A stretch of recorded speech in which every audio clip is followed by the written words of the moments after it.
样子。妇女多嘴、强风、强出头，影响到教会聚会的品质跟秩序。所以保罗就提醒说，在会议中要闭口不语，对不对？保罗这边不是禁止女人不能够讲道服侍，在比拉拉里布罗阿比奈布罗阿亚什么巴基马萨萨加干，而是保罗要提醒妇女，其实也是提醒男人在教会中要看时机来讲话，不随便讲，看时机。如果是我们的时间和精力尽力的分享没有问题的。但是下面又经过主席或是主持人或是会者的首肯之前讲话，当然会造成一些的混乱。也是随着乐群说话，咋好吃饭不？哎呀不，这个基本上哎呀是不如嘛？你们再聊聊。所以保罗的意思是说，不要破坏了教会的和谐跟安定。在这边，他保罗不是要禁止人服侍，不是，他是要我们学习怎么样适当的时机来提出自己的意见，目的是要帮助教会的和谐，持续。如果教会因此受到亏损，那个时代的人就嘲笑非利教会，不是吗？有那个听不懂这方面的人。在他们中间就会不是很害怕，保罗就这样说了嘛。所以保罗的规定，能够讲灵语的顶多2、3个人讲了的时候还有人后来要翻译，如果没有人翻译就闭口，只能够跟上帝讲话，它是有顺序的，我们在这边看到。他们是不愿意，保罗不是不愿意让姐妹弟兄来间接的敬拜，不是，保罗不是这个意思。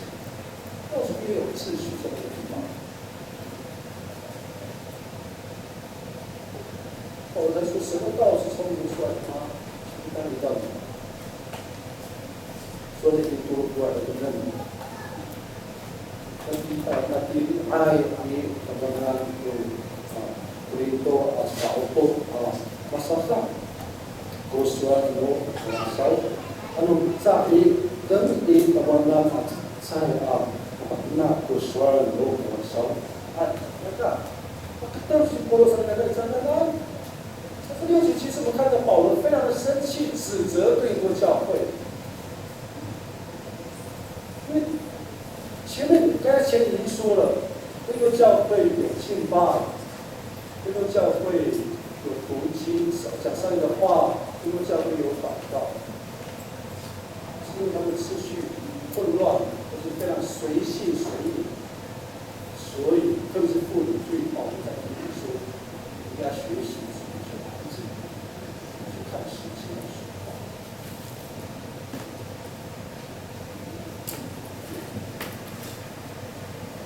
强调这个就保罗是要阻止，不是两方面，不是，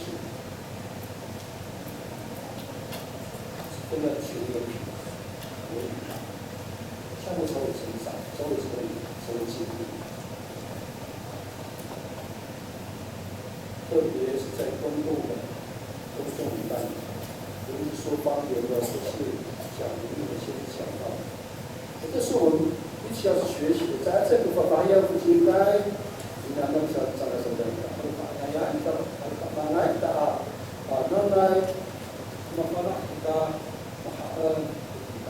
不多，那不行，那都该不那么啥爱。说我们这是主的命令，每类更不受到那个那个是把它那个啥，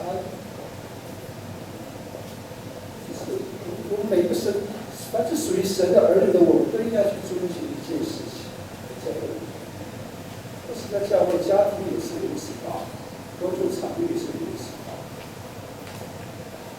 如果没有秩序，真的会混乱。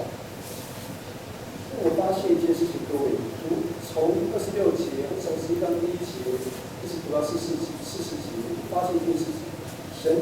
规矩跟秩序，不是为了束缚你，是神定规矩，神定的这个秩序，不是为了为难我们，不是为了让我们得到自由，而且是个和谐，需要是一个秩序在地方。Saya tidak lagi sebelum masyarakat karena saya mau patlat sebelum sebenarnya cuma itu nak kena hari sembilan masih ayam， 所以凡是信徒，当我们已经是基督的儿女，我们在任何事情上面应该要按次序来做，按照合宜的排序。是整齐的、有条不紊的、一丝不乱的去做事。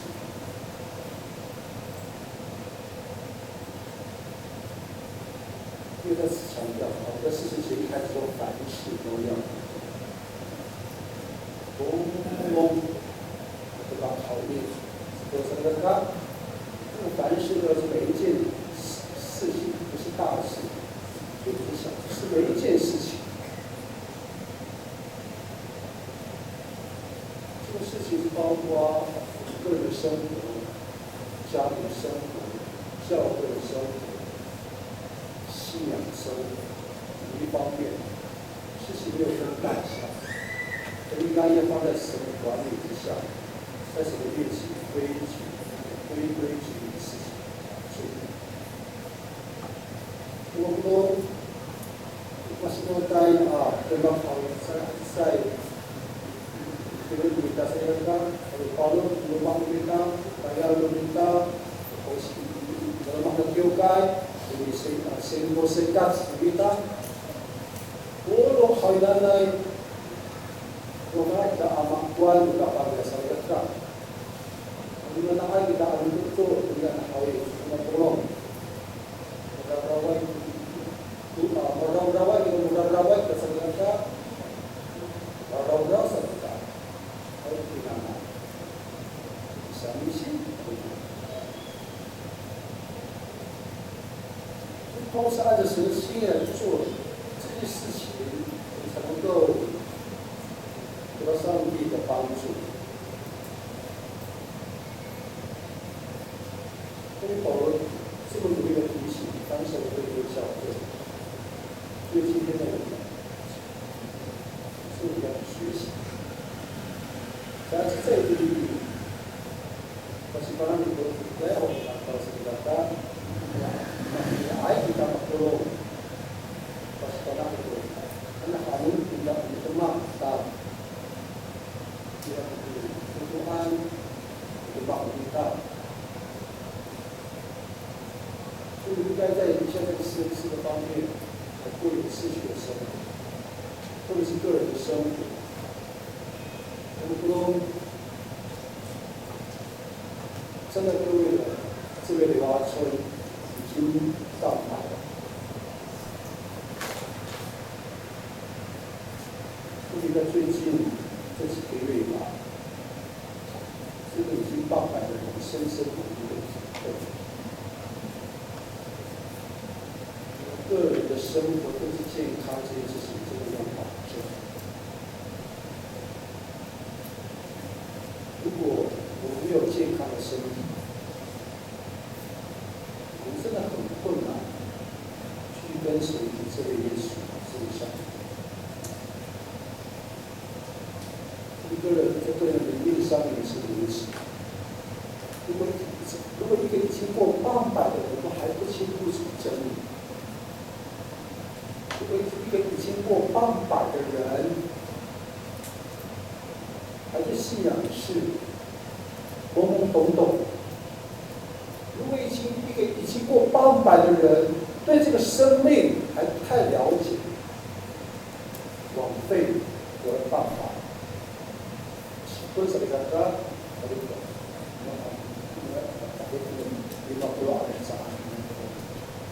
mungkin kuat。个人生活上面，其实我们要常常有一个清楚的认识，所以我们要让我们的身体更加健康之后，保守的是这样。在个人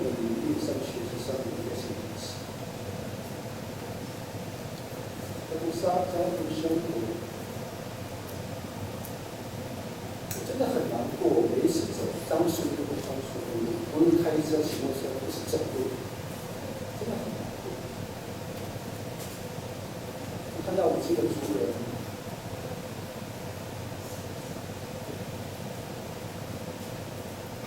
无论白天或夜晚，总是会出现在很特定的场域。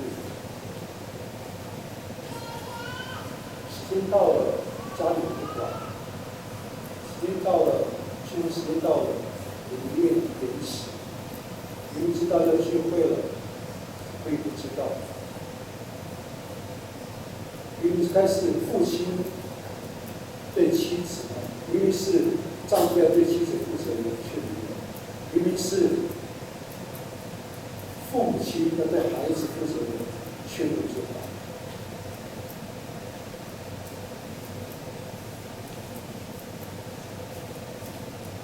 昨天特别跟一个我们的长辈来聊到，打扫旁边是我不知道。呀，我们的传统不是这样教导的，不是。我们的传统，我们的民族是教导我们，要捍卫家庭，要捍卫乡邻，要成为一个非常重要的一个守护者，无论是对部落，或是对家人。那父亲的责任，男人的责任，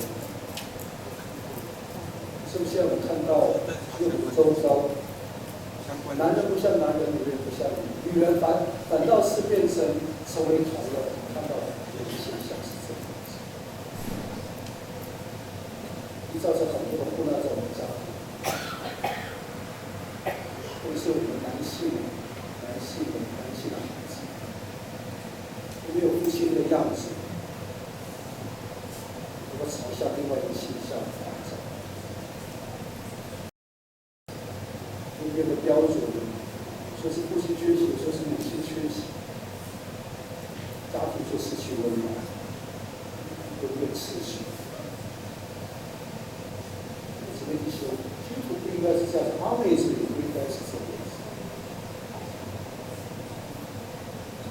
有非常好的传统，有非常好的习惯，当我们相信耶稣。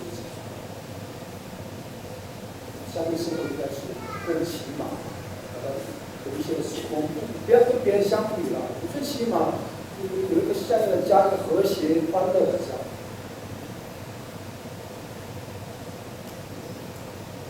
我这次跟大家分享说，基督徒是家里面混乱。上面是要教会生活也是如此。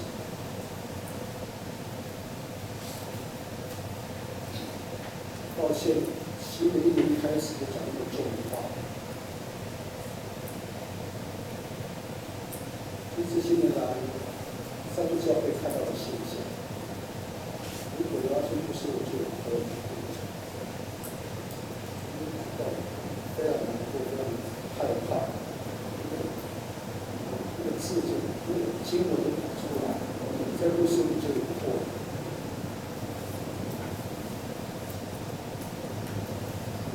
Kita sila tulong kaya kita bersyukur bersyukur kepada Allah.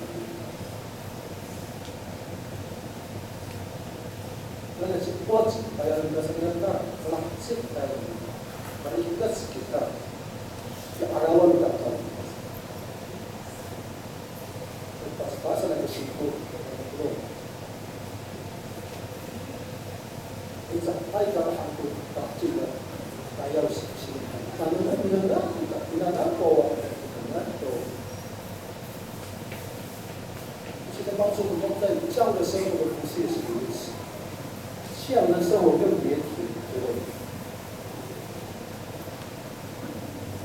你的后书第1章5到7节在告诉我们，所以特别用蓝色的字法打它。Satu satu petino satu satu tahun sekali mak itu aku suasa mereka 希望他们有这段经历。Sarjana gunamu tungalan do taramana atma ko arun kawas tungalan do pana ko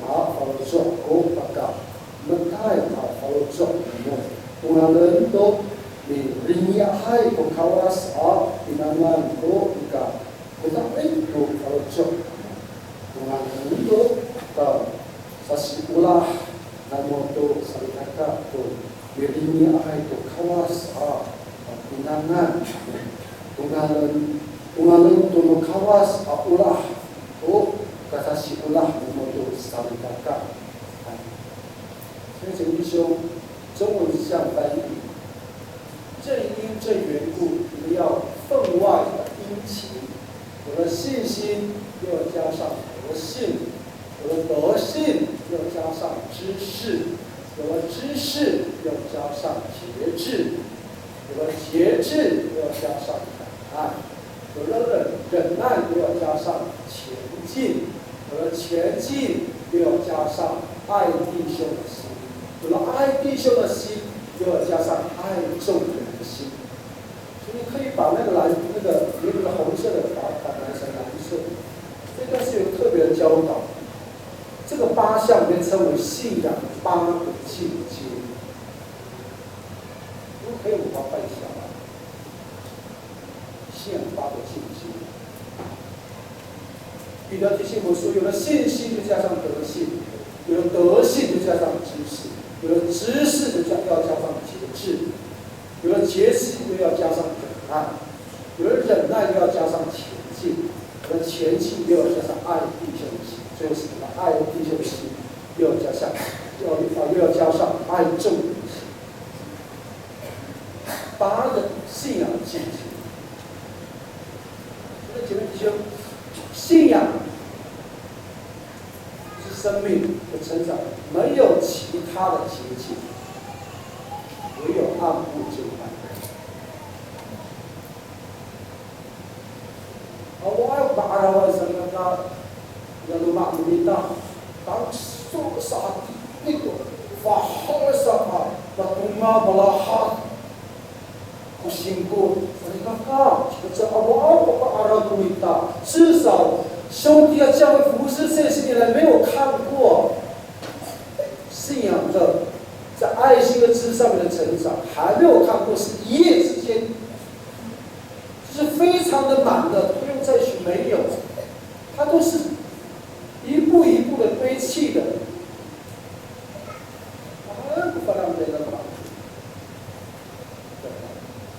就好像什么呢？它结束了，要打下去。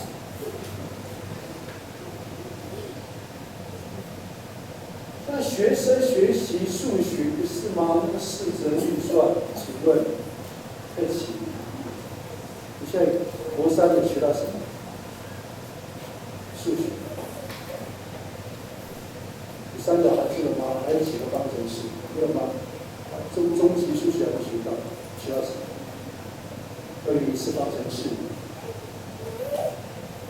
是啊，不是从加减乘除开始来吗？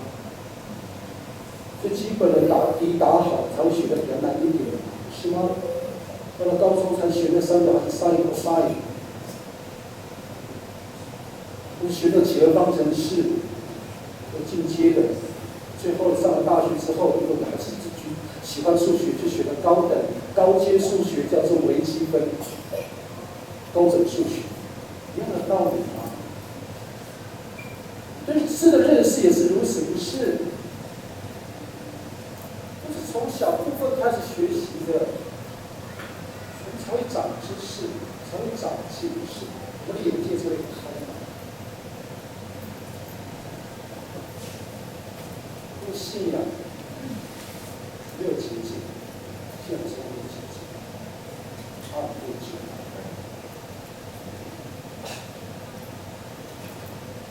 能不能给他这个不用？再是完了再搞再搞，所以再次要提醒你，神就是秩序，神就是反正就是有秩序。我们的神从来不会违背他自己。你身体的时候就是这样子。好了，那是什么不？那新的该不该呀？你把你搞完，把它给他，再你拉着。他们发展不大。神定规了，神就不会自己乱了套，神不会自己犯规，不会。看到圣经讲这些，这个规则是神定的，所以神做这个事情，就会照着他所定的次序来做。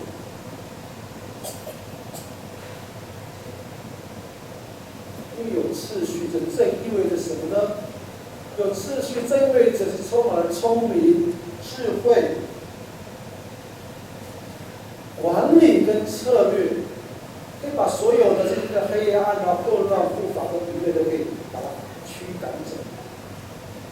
有次序之后，就是兄弟在反复不断的读这个前书14章的时候，体会到一件事情。有了秩序，我们可以得到神的帮助，我们就有智慧，明辨是非。我们可以在管理的事情上面有新的看法跟想法，以至于可以有几条路可以选择。当我们可以这么做，按照那个步骤做下去的时候，那个混乱当然那个搅扰还是会有，可是我因着愿意去遵循这个法则。我们就把这些影响我们的，就可以胜过了。这是保罗的最后提醒我们一件事情。所以26节一开始他就说：“弟兄们，这却怎样呢？你们聚会的时候，个人会有诗歌，会有教训，会有启示，会有方言，会有翻出来的话，凡事都当造就。我们说你不如啊，但是把它不干了。”说我的那么不是，什么能够拿来呀？masa opo kamu itaom utawas irako mapalakiwan irako pasipanaan irako pasualan itu di paarawan kawas irako sumai itu kefikiran rumah suam irako bisa ai to katutung no ya suam kao sapi makcer to sa opo no iturai ini atma makil sahan kao sebab itzer to sa opo no iturai ini atma makil 所以通过这个9、26节，很清楚，一开始就知道保罗即使提醒我们的秩序这件事情，它只有2个目的。需要造就人，使人得益处之外，就是另外一个更崇高的理由，就叫容神益人。我这边再一次看到这件事情。14章结束之后的时候，然后把什么当招，把这不当招，pinanan, tutuon, kita, limaan.那么别人把梦把它的答案，我的目的就是这么长40节14章，那只有2个目的要提醒我们：当我们有次序之后，造就人使人得到帮助，这就是荣耀我们的真神。